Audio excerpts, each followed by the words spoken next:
September 23, 2024, Kensington, Philadelphia, Pennsylvania.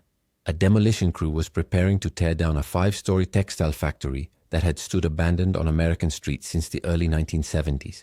The morning was cool, the sky a pale gray that seemed to leach the color from the surrounding brick buildings. Foreman Daniel Reyes stood on the cracked concrete lot reviewing the day's work orders while his crew unloaded equipment from their trucks. The building before them, a hulking structure of soot-stained red brick with empty window frames that stared like hollow eyes, had been slated for demolition for nearly 3 years. It was the kind of place that attracted urban explorers, drug addicts, and the occasional arsonist. The city wanted it gone. Reyes wanted it gone. But neither he nor the city could have imagined what the building had been hiding for 65 years. The Gotham Hosiery Annex, as the building had once been known, had ceased operations in 1968, 4 decades before. That it had been part of Kensington's thriving textile industry, a neighborhood once called the Manchester of America for its density of mills and factories. Workers had once poured through its iron gates at dawn and dusk, carrying lunch pails and wearing the exhausted expressions of men and women who spent their days amid the thunder of machinery and the fine dust of thread. But those days were long gone. The building had passed through several hands after the hosiery company departed, briefly, serving as a furniture warehouse, then a storage facility, before finally being abandoned entirely.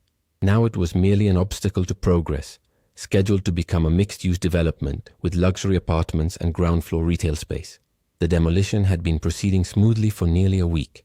The crew had already stripped the interior of anything salvageable: old radiators, copper pipes, the ornate iron staircase that a historical preservationist had fought unsuccessfully to save. Now came the harder work, breaking through the floors, exposing the building's skeleton before bringing the whole thing down. On this particular morning, a crew member named Marcus Thompson was operating a small excavator on the ground floor, breaking up what had once been the factory's loading dock. The concrete here was thick, reinforced with iron rebar that had rusted but held strong for nearly a century. Thompson worked methodically, the excavator's bucket biting into the floor in measured chunks. He'd been at this job for 15 years. He knew how buildings died, but nothing in his experience had prepared him for what lay beneath this particular floor.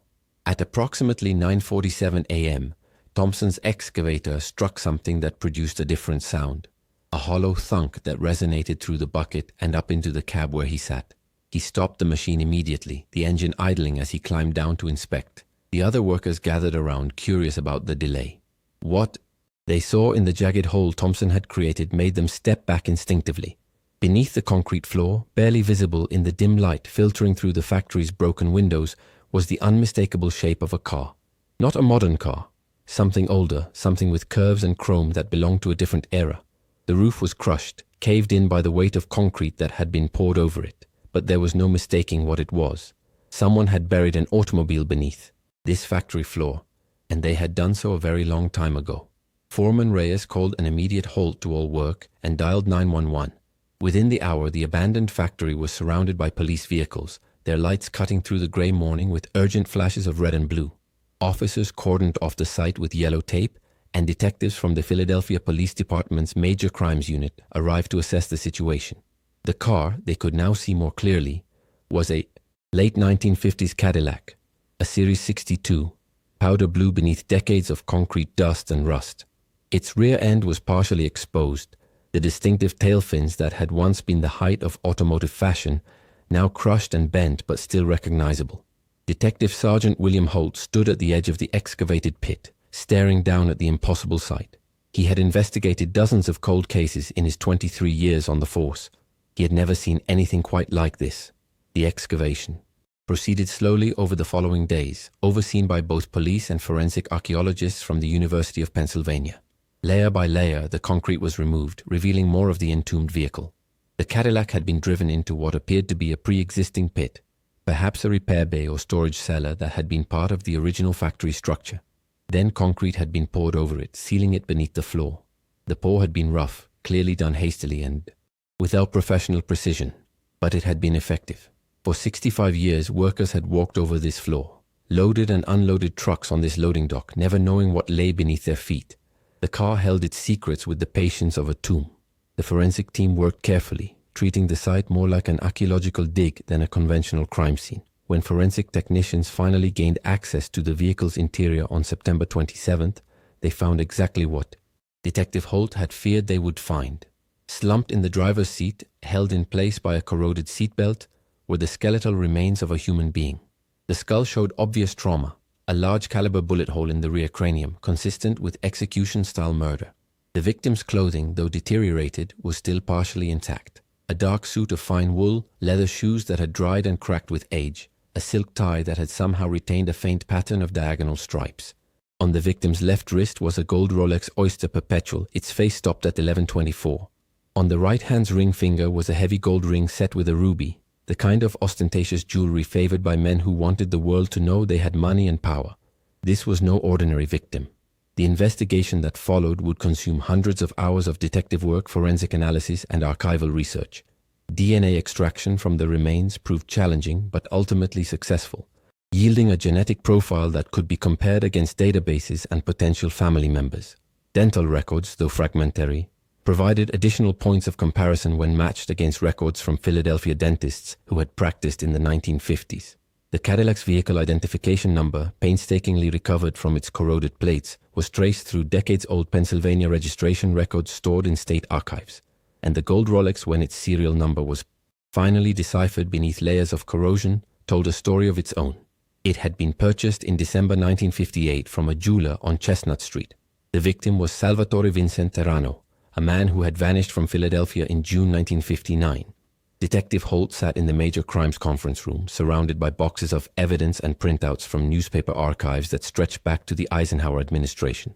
The name that emerged from their research, Salvatore Terrano, had meant nothing to him initially, but the archival records told a different story. In the late 1950s, Terrano had been a significant figure in Philadelphia's organized crime landscape, a Caporegime in the Philadelphia crime family who controlled gambling and loan sharking operations across South Philadelphia and into the suburbs of Delaware County. He had been wealthy, connected, and dangerous. He had also made the fatal mistake of choosing the wrong side in a power struggle that had reshaped Philadelphia's underworld forever. The year 1959 had been a watershed moment for organized crime in the city, and the discovery beneath the factory floor was about to illuminate a dark chapter that had remained hidden for more than 6 decades. The Appalachian Meeting of November 1957 had sent shockwaves through organized crime nationwide, exposing the existence and structure of the American Mafia to the public in unprecedented fashion. When New York State Police raided a gathering of approximately 100 top Mafia figures at the estate of Joseph Barbara in upstate New York, they captured on film and in arrest records the faces of men who had operated in shadows for decades. Among those arrested and later indicted was Joseph Ida, the boss of the Philadelphia crime family, along with his underboss Dominic Olivetto. The humiliation of Appalachian, combined with mounting federal pressure and a narcotics indictment that threatened lengthy imprisonment, convinced Ida that his time in America was finished. By early 1959, he had fled to Sicily, leaving the Philadelphia family in chaos and its leadership contested by ambitious subordinates who saw opportunity in the vacuum. Into this chaos stepped Antonio Pollina, a Sicilian-born mobster who had been part of the Philadelphia underworld since the 1920s. Pollina had survived the violent turf wars that had periodically torn through the city's Italian neighborhoods, had weathered multiple arrests and investigations, and had risen to a position of considerable influence within the organization. When Ida departed, Pollina assumed control of the family as interim boss, believing that his seniority and connections would ensure the support of the National Commission that oversaw such matters. But his grip on power was tenuous from the start. The commission in New York, which arbitrated disputes between families and sanctioned leadership changes, withheld formal recognition of Pollina's position. They sensed that the Philadelphia family remained deeply divided, and their instincts proved correct. The primary obstacle to Pollina's ambitions was a younger man named Angelo Bruno, a Sicilian immigrant who had risen through the ranks to become one of the family's most respected and profitable Caporegimes. Bruno was everything Pollina was not. Calm where Pollina was volatile, diplomatic where Pollina was confrontational, connected where Pollina was increasingly isolated. Most importantly, Bruno had cultivated a close personal friendship with Carlo Gambino, who was himself ascending to leadership of one of New York's powerful 5 families. In the world of organized crime, such friendships were currency more valuable than cash, and Bruno was wealthy in ways that had nothing to do with the money in his bank accounts. Pollina recognized Bruno as a mortal threat to his position and decided that elimination was the only solution. The plot to kill Angelo Bruno was set in motion in the spring of 1959. Pollina ordered his underboss, Ignazio Denaro, to arrange the murder, providing him with the authority to recruit shooters and plan the logistics of the assassination. It was a calculated risk. Bruno was popular among the rank and file, and killing him would provoke a violent response from his many supporters within the organization. But Pollina believed that swift, decisive action would consolidate his power before any opposition could organize effectively. He was catastrophically wrong. Denaro, whether out of a personal loyalty to Bruno or a cold calculation of which side was likely to prevail, chose to warn Bruno instead of killing him. Bruno immediately traveled to New York and placed his case before the commission, with Carlo Gambino advocating passionately on his behalf. The commission's verdict was swift and decisive, delivered within days of Bruno's appeal. Pollina was stripped of his position as boss, his authority nullified by the men who held ultimate power over organized crime in America. Bruno was installed as the new boss of the Philadelphia family, with the full backing of New York's most powerful crime lords.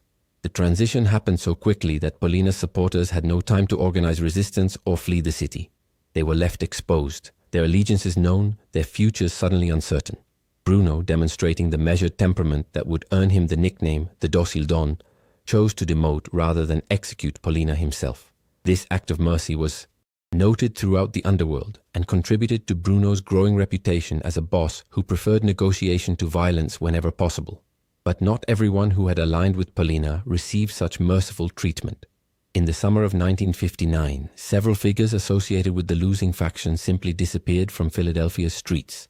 Their names were whispered in social clubs and barbershops, mentioned in hushed tones at family gatherings, noted briefly in police reports filed by concerned relatives, then gradually forgotten as the years passed. The wall of silence that protected organized crime's secrets held firm, and these disappearances remained unexplained mysteries that slowly faded from public memory.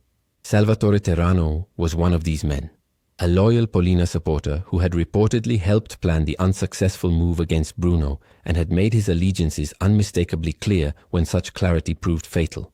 The historical record pieced together from FBI, surveillance reports, wiretap transcripts, and the testimony of informants who emerged decades later painted a picture of Terrano as a man caught on the wrong side of history. He had been close to Pollina for years, had shared business interests with the interim boss, and had committed himself fully to the faction that ultimately lost the power struggle. According to bureau documents from the period, Terrano was last seen alive on the evening of June 14, 1959.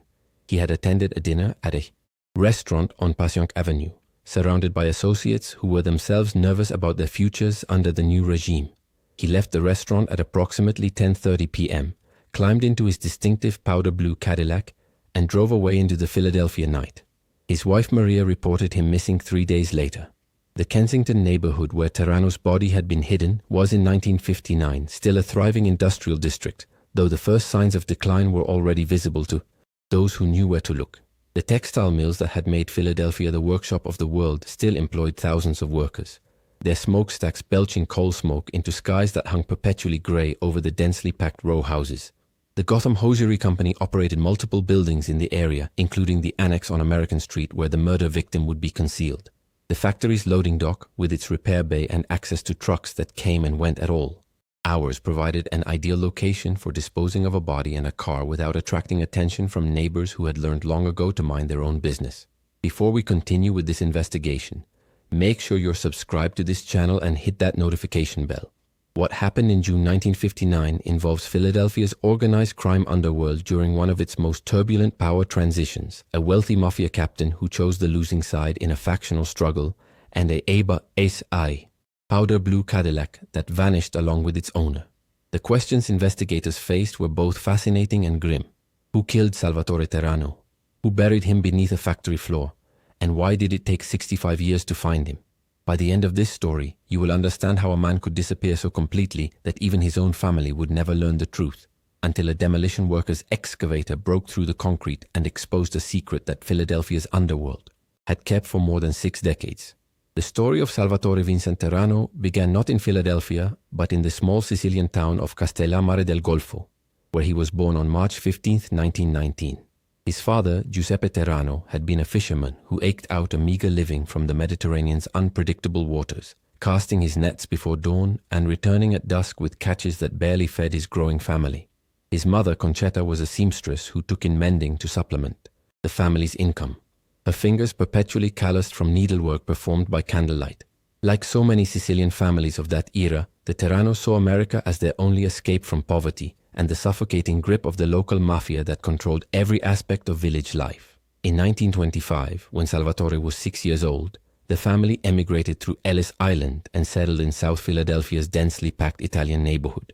By all accounts, Salvatore Terrano was a bright and charismatic child who quickly adapted to American life. He learned English at the local public school, played stickball in the narrow streets with neighborhood boys, and absorbed the rhythms and rules of his new home with the adaptability that immigrant children so often display.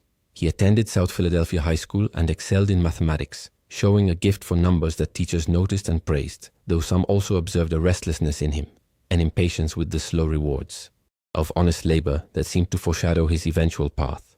He was also a natural athlete, a talented boxer who won several amateur bouts before an injury ended his ring career. The discipline of boxing never left him. Even decades later, associates remembered the power in his hands and his willingness to use violence when he deemed it necessary. His introduction to organized crime came through an uncle, Carmine DeLuca, who ran a small numbers operation out of a grocery store on 9th Street in South Philadelphia. The numbers racket was the backbone of neighborhood gambling in that era, a system where bettors could wager small amounts on 3-digit numbers, with winners receiving substantial payouts. Terrano, then 17 and looking for work during the depths of the Depression, began as a runner, collecting bets from neighborhood residents and delivering the day's take to DeLuca. The work was easy, the money far better than anything he could earn legally, and the sense of belonging to something larger than himself was intoxicating.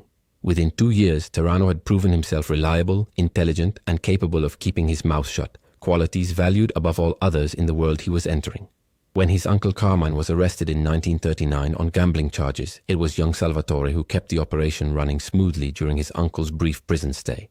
This display of competence attracted the attention of men higher up in the organization, men who were always looking for capable young soldiers to handle increasingly important responsibilities.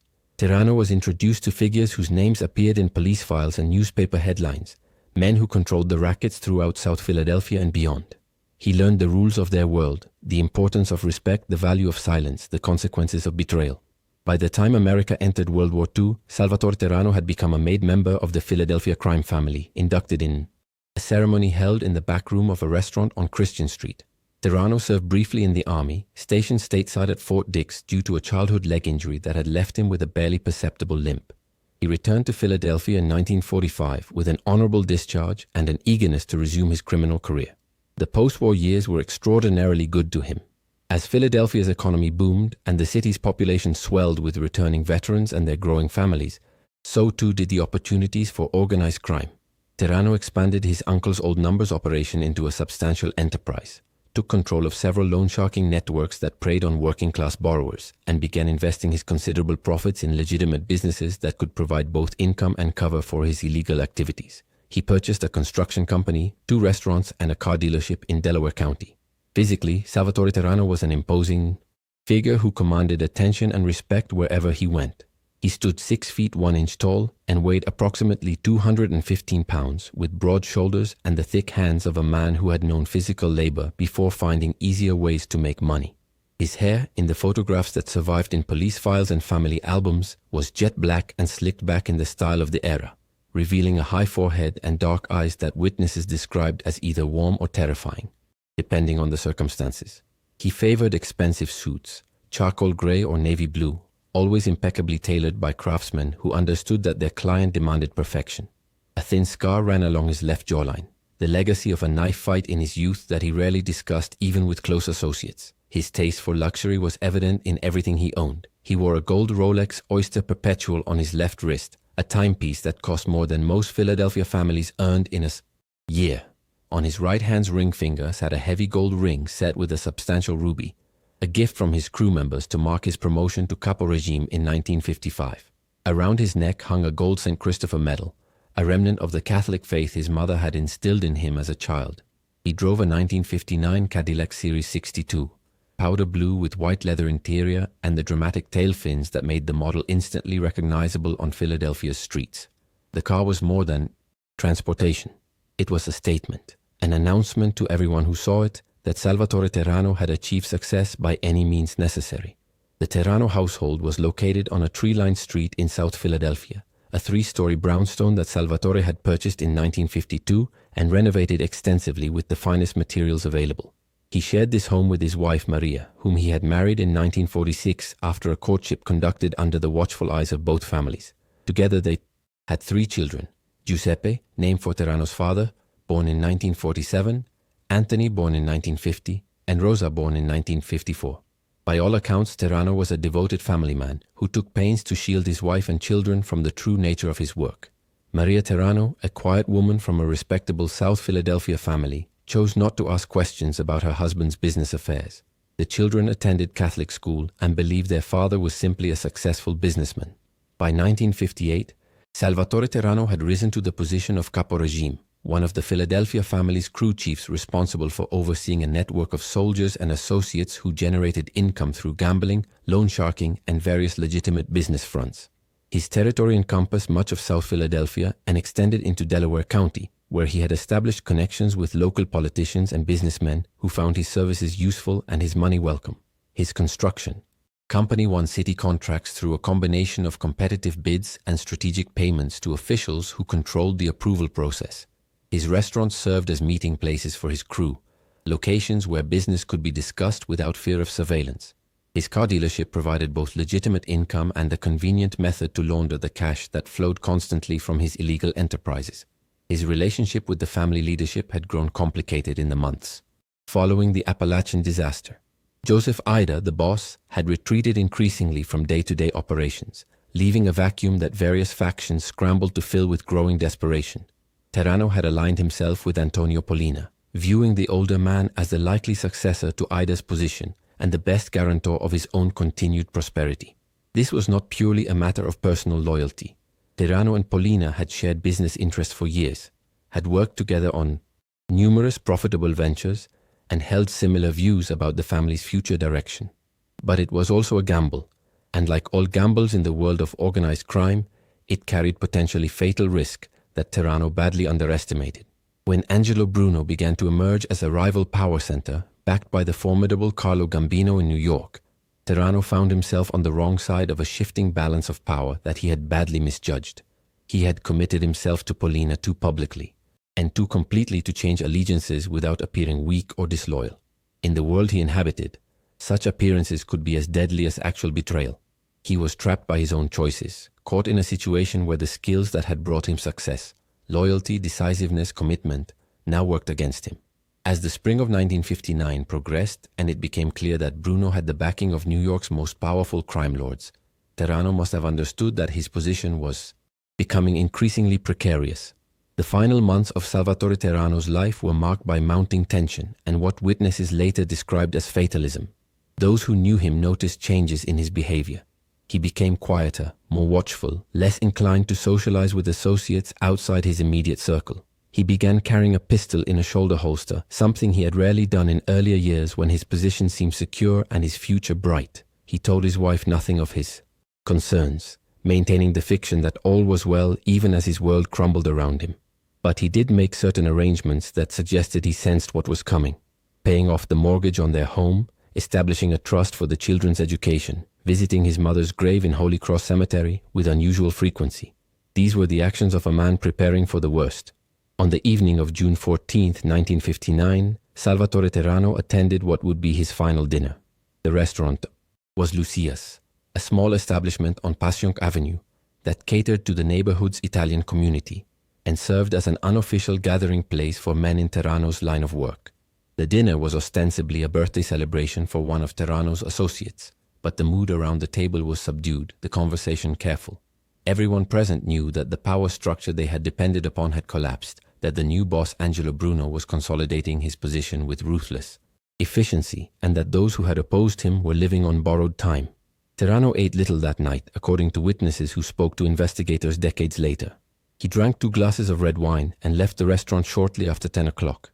He was last seen climbing into his powder blue Cadillac, the car that had become something of a personal trademark, and driving north on Broad Street toward destinations unknown.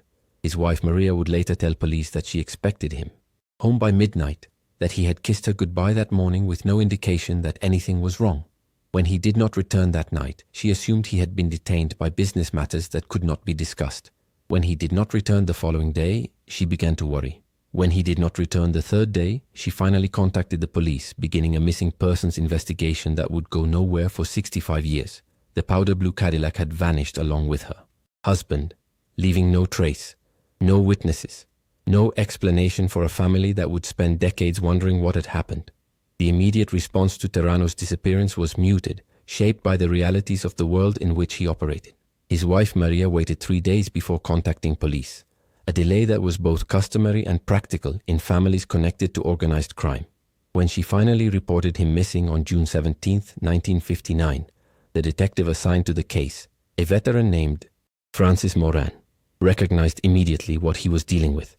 Terrano's name appeared in departmental files, cross-referenced with known organized crime figures and suspected criminal enterprises. Moran conducted the requisite interviews, filed the necessary paperwork, and quietly informed his superiors that Salvatore Terrano had almost certainly been killed by his own associates. The case was effectively closed before it had begun. The FBI's Philadelphia field office took a somewhat greater interest in Terrano's fate, though their investigation proved equally fruitless.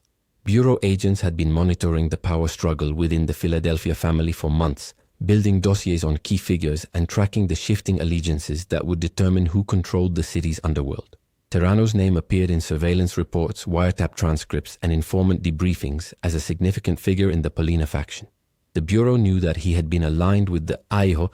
Losing sides suspected that his disappearance was connected to the new boss's consolidation of power and theorized that he had been killed as a warning to others. But knowing and proving were different matters entirely, and without a body, they could do nothing but add his name to a growing list. The investigation examined several theories about what might have happened. The first and most obvious theory was that Terrano had been killed on orders from Angelo Bruno or his close associates, eliminated as a potential threat to the new regime, or as punishment for his role in the Pollina conspiracy. This theory was supported by the timing of his disappearance, just weeks after Bruno had assumed control of the family, and by his known association with the deposed faction. The second theory held that Terrano might have fled the country voluntarily, seeking refuge in Sicily to escape the vengeance he knew was coming. This theory was undermined by the fact that his passport remained in his home, that his bank accounts showed no unusual withdrawals, and that his family had clearly been left behind without warning. A third theory suggested that Terrano had been killed by someone outside the family entirely, perhaps a business rival, or a victim of his loan-sharking operation seeking revenge. This theory found few supporters among investigators who understood how such matters typically unfolded. The Philadelphia underworld operated according to strict protocols, and freelance killings of made members were virtually unheard of. Anyone who killed a man of Terrano's stature without authorization from the family leadership would have faced immediate and severe retaliation. The fact that no such retaliation occurred strongly suggested that Terrano's death had been sanctioned by those in power. But which theory was correct and who specifically had pulled the trigger remained unknown for more than 6 decades. By September of 1959, 3 months after Salvatore Terrano's disappearance, the active investigation had essentially ended. Detective Moran filed a final report noting that the subject remained missing and presumed deceased, that no witnesses had come forward despite extensive canvassing, and that no physical evidence had been recovered despite searches of known organized crime locations. The file was transferred to the department's cold case archive, where it would sit undisturbed for decades, gathering dust alongside hundreds of other unsolved disappearances. The FBI maintained a passive interest, updating their files whenever new information surfaced, but made no significant progress. Terrano's name would occasionally appear in the testimony of mobsters who turned government witness years later, mentioned in passing as what happened to those who backed the wrong faction. The years that followed brought profound changes to the world Salvatore Terrano had inhabited, the neighborhood where he had grown up, where his wife still lived in. The brownstone he had purchased transformed gradually as the children and grandchildren of immigrants moved to the suburbs and new waves of residents arrived. The social clubs and restaurants that had served as gathering places for his associates closed one by one, replaced by businesses that catered to different clienteles. The old codes that had governed his world, omertà, the vow of silence, rispetto, the elaborate hierarchies of respect, began to erode as younger generations proved less willing to accept prison sentences in silence. The world that had killed Salvatore Terrano was slowly dying itself, though its death would take decades longer. Maria Terrano never remarried, never stopped hoping that someday she would learn what had happened to her husband. She raised their 3 children with the help of her extended family, drawing on the legitimate businesses Salvatore had left behind, and the quiet financial support of relatives who understood that certain questions should never be asked. Giuseppe, the eldest son, grew up to become an accountant, deliberately choosing a profession as far removed from his father's world as possible. Anthony became a teacher, spending 30 years in the Philadelphia public school system. Rosa married a doctor and moved to California, rarely returning to the city of her birth. Maria lived until 1987, dying without ever learning what had become of the man she had married 41 years earlier. The Philadelphia crime family itself underwent dramatic transformations in the decades following Terrano's disappearance. Angelo Bruno's reign lasted more than 20 years, an era of relative peace and prosperity that stood in stark contrast to what had come before and what would follow.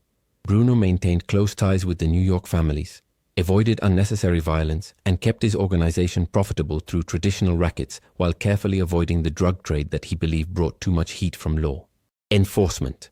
His caution and his preference for negotiation over bloodshed earned him the nickname the Docile Don. But beneath this stability, resentments festered among subordinates who wanted larger shares of the profits and opportunities in the lucrative narcotics trade that Bruno forbade them from entering. On March 21, 1980, Angelo Bruno was shot to death while sitting in a car outside his South Philadelphia home, killed by members of his own organization who had grown tired of his conservative ways. The assassination unleashed 2 decades of unprecedented violence within the Philadelphia family. Bruno's successor, Philip Testa, was killed by a nail bomb less than a year after taking power. Testa's successor, Nicky Scarfo, ruled with an iron fist that eventually brought the entire organization under intense federal scrutiny. The RICO prosecutions of the 1980s and 1990s decimated the family's leadership, sending boss after boss to federal prison and turning once loyal soldiers into government witnesses who provided testimony that would have been unthinkable in Salvatore Terrano's era. The Kensington neighborhood where Terrano's body lay hidden had undergone its own profound transformation during these decades. The deindustrialization that began in the 1950s accelerated through the following decades as factory after factory closed its doors and workers who had spent their lives in the mills found themselves unemployed. The textile industry that had once defined the neighborhood virtually disappeared, its buildings left to decay. The population declined precipitously, from a peak of over 100,000 to less than half that number by the 1990s. Houses that had once sheltered working families stood abandoned, their windows boarded. Drug addiction, particularly heroin and later opioids, ravaged the community, turning corners that had once bustled with factory workers into open-air drug markets that made national headlines.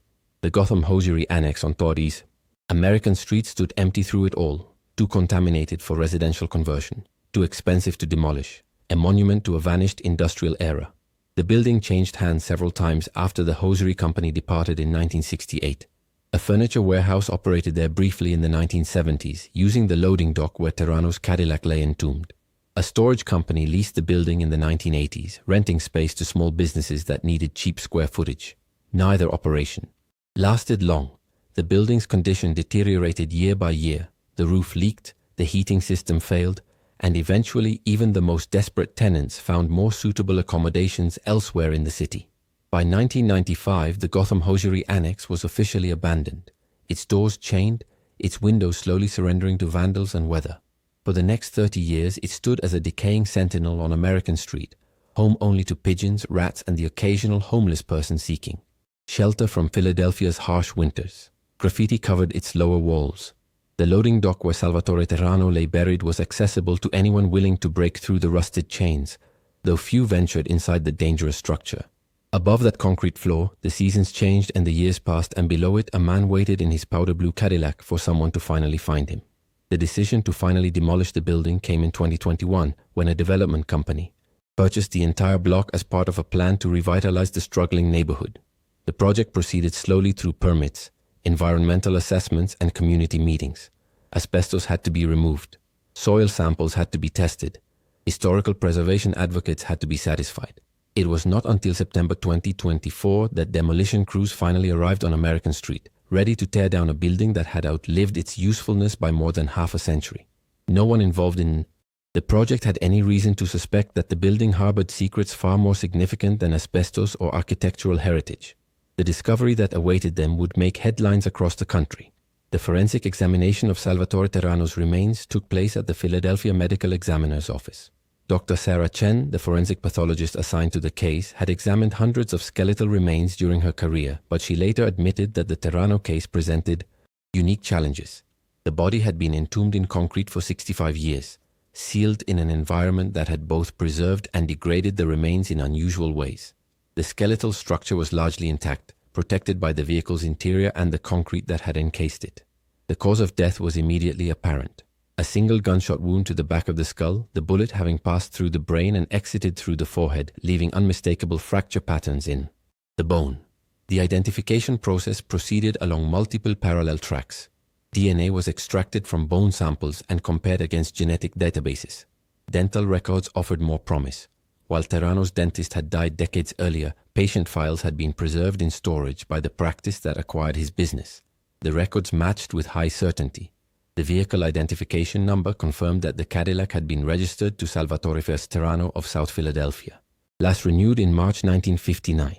The Rolex serial number was traced to its original purchase, and the ruby ring, when cleaned of decades of grime, revealed an inscription on its inner band, ST 1955. The identification was conclusive. The reconstruction of what had likely happened on the night of June 14, 1959, was necessarily speculative, but investigators developed a theory supported by physical evidence and historical context. Terrano had left the restaurant and driven north, either voluntarily or under coercion, toward the industrial districts of Kensington. At some point during the journey, he had been shot in the back of the head. The wound pattern suggested he had been killed while seated, probably while driving, by someone in the rear seat.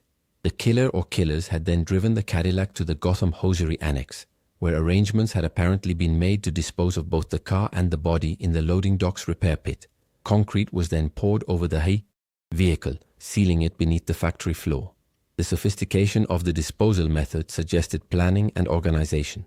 Someone had known about the factory, had access to it, had arranged for concrete to be available on short notice, and had coordinated the entire operation quickly enough that Terrano's disappearance remained unsolved for more than 6 decades. Investigators theorized that the factory had been controlled by or connected to individuals aligned with the victorious Bruno faction. The construction industry in Philadelphia had long been infiltrated by organized crime, and obtaining concrete and access to an industrial building would have posed no challenge for men with the right connections. The rough quality of the concrete pour suggested it had been done hastily, probably at night, by men who were competent but working under pressure. The question of who specifically had killed Salvatore Terrano and ordered his disposal could not be definitively answered. Everyone who might have had direct knowledge of the murder was long dead by 2024. Angelo Bruno had been assassinated in 1980. Antonio Pollina had died of natural causes in 1993 at the age of 100. The soldiers and associates who had populated both factions had passed away one by one over the decades, taking their secrets with them. The investigation could establish that Terrano had been murdered, could identify his likely killers as members of the Philadelphia crime family, and could place the crime within the context of the 1959 power transition. But it could not, after 65 years, bring anyone to justice for his death. Detective Sergeant William Holt closed the case file in December 2024, 6 months after the discovery. His final report ran to nearly 200 pages, documenting every aspect of the investigation from the initial discovery to the ultimate identification. The report concluded that Salvatore Vincent Terrano had been murdered by associates connected to the Philadelphia crime family on or about June 14, 1959, that his body had been concealed beneath the floor of the Gotham Hosiery Annex in Kensington, and that all potential subjects in the murder were deceased. The case was officially closed, cleared by exceptional means, the legal designation used when an investigation reaches a definitive conclusion but prosecution is impossible due to the death of the perpetrators. The Terrano family was notified of the identification in October 2024. Giuseppe Terrano, the eldest son, was now 77 years old, living in retirement in suburban Philadelphia with his wife of 50 years. He had last seen his father at the age of 12, had grown up with the mystery of his disappearance hanging over every family gathering, every milestone, every quiet moment when a son might wonder what had happened to the man who should have been there. When Detective Holt called to inform him that his father's remains had been found, Giuseppe was silent for a long moment. Then he thanked the detective, asked about arrangements for claiming the remains, and said something that Holt would remember long afterward. His mother had always believed his father would come home someday. Now finally he had. The funeral of Salvatore Vincent Terrano took place on November 2, 2024, 65 years and 4 months after his disappearance. The service was held at St. Nicholas of Tolentine Church in South Philadelphia, the same church where he had been married in 1946 and where his children had been baptized. The attendance was small. Most of those who had known him in life were themselves long dead, but his 3 children were present, along with grandchildren and great-grandchildren who had known him only through photographs and family stories. Giuseppe delivered a brief eulogy, speaking of a father he remembered as strong and kind, a man who had read bedtime stories and attended school plays, whose absence had shaped their lives in ways they were only now beginning to understand. The burial took place at Holy Cross Cemetery, in a plot that had been reserved for Salvatore Terrano since his disappearance in 1959. His wife Maria, who had waited her entire life for answers that never came, lay beside him now in death as she had in life. The headstone newly carved bore his name, his dates of birth and death, and a simple inscription chosen by his children. Finally home. The powder blue Cadillac that had served as his tomb for 6 decades was eventually destroyed, its VIN recorded for historical purposes, its twisted remains crushed and recycled. The ruby ring and the Rolex were returned to the family, artifacts of a life and an era that had passed into history. Philadelphia gave up one of its buried secrets on that September morning when Marcus Thompson's excavator broke through the concrete floor. The city had changed beyond recognition since 1959. The factories were gone, the neighborhoods transformed, the crime family that had once controlled the rackets reduced to a remnant of its former power. But the Terrano case demonstrated that the past never truly disappears, that secrets buried beneath concrete can emerge decades later to illuminate histories that were never fully told. Detective Holt, reflecting on the investigation in a departmental interview, noted that cold cases are rarely solved by brilliant detective work.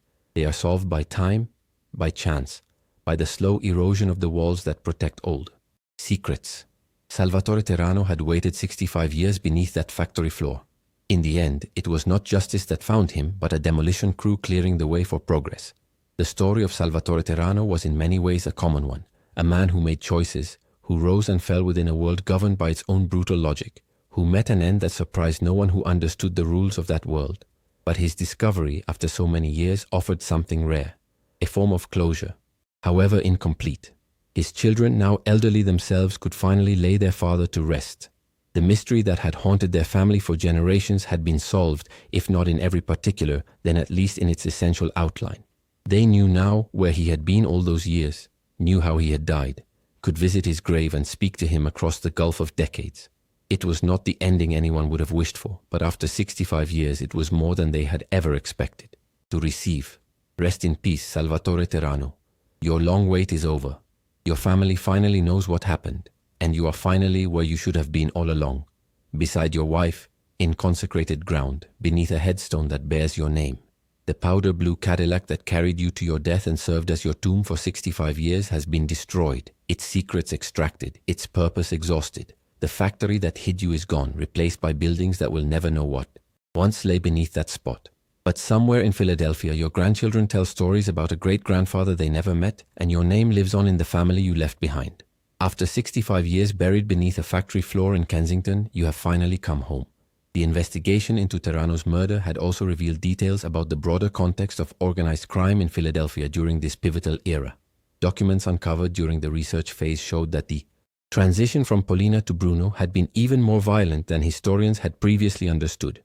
At least 4 other men associated with the Pollina faction had disappeared in the summer of 1959, their fates never determined. While their bodies had not been found, investigators suspected that similar disposal methods might have been employed. The industrial landscape of Philadelphia offered countless opportunities to hide the evidence of murder. The factories and warehouses that dotted Kensington and other neighborhoods had basements, pits, and abandoned spaces that could serve as tombs for those who crossed the wrong people.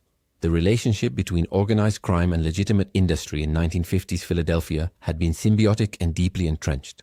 Construction companies controlled by or connected to the mob had built many of the city's post-war developments, using their access to materials and labor as instruments of both profit and violence.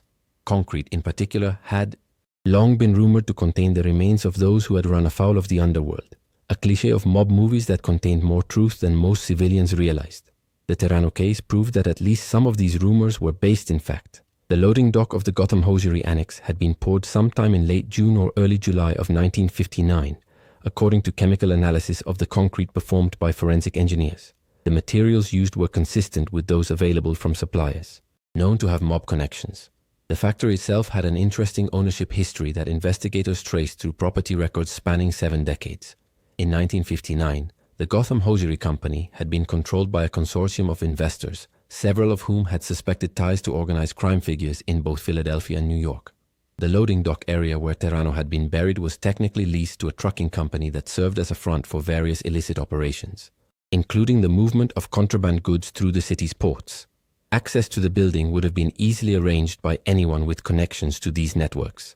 The night watchman who might have witnessed the burial had died in 1967, taking whatever he knew to his own grave. The layers of complicity and silence that had protected this secret for 65 years were themselves a testament to the power and reach of organized crime in mid-century Philadelphia. Modern forensic technology had made the identification of Terrano possible in ways that would have been unimaginable in 1959. The DNA analysis alone represented scientific capabilities that did not exist when Terrano was killed. Carbon dating of the concrete confirmed the approximate time frame of the burial.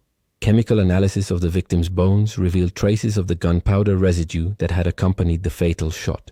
Digital enhancement of the corroded VIN plate had required sophisticated imaging technology, developed for archaeological applications. Even the dental comparison had benefited from computerized databases that could match fragmentary records across multiple sources.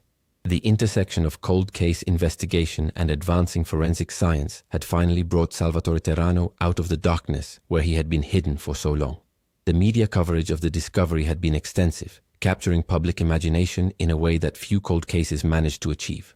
The image of a 1959 Cadillac entombed beneath a factory floor, its tail fins crushed by decades of concrete, proved irresistible to editors and producers looking for compelling visuals. News crews camped outside the demolition site for days, capturing footage of the excavation that would be broadcast around the world. True crime podcasts devoted multiple episodes to the case, interviewing historians, former FBI agents, and anyone who could provide context about Philadelphia's organized crime history. The story had everything that the genre demanded: mystery, murder, the mob, and the satisfaction of a cold case finally solved. Salvatore Terrano became, in death, more famous than he had ever been in life. For the Terrano family, this attention was both welcome and overwhelming. Giuseppe, Anthony, and Rosa had lived their entire lives with the stigma and mystery of their father's disappearance. They had answered questions from classmates and colleagues, had watched their mother age and die without answers,